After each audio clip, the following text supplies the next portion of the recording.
बघा बरं का, ते वचन येशू बोलतो. मोशेनं सुद्धा येशूला पाहिलं. तुम्ही म्हणाल कसं काय?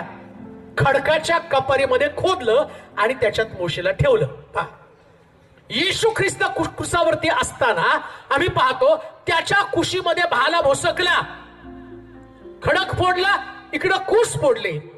आता देवाला पाहायचं तर ख्रिस्ताच्या कुशीकडे पहा. म्हणून थोमा ज्यास येशूला म्हणतो, मला तुला चापसायचं तूच आहेस का? मला तुझ्या कुशीमध्ये हात घालू दे, मला तुझ्या हातामध्ये बोट घालू दे. आणि जेव्हा त्यानं कुशीमध्ये हात घातला, हातामध्ये बोट घातलं, तो म्हणतो, गुरुजी माझा प्रभू. लक्षात ठेवा, जेव्हा तुम्ही देवाला पाहता, देवाला पाहायचं तर तुम्हाला ख्रिस्ताला पाहावं लागेल. आणि ख्रिस्ताला जो व्यक्ती पाहतो ना, तो व्यक्ती मूर्छित होतो, मरतो. म्हणून शास्त्र सांगतं, जो कोणी माझा शिष्य पाहतो त्यानं आत्मनिग्रह करावा, स्वतःचा नाकार करावा, आपला वधस्तंभ घेऊन माझ्या मागं. वधस्तंभ म्हणजे मरण आहे.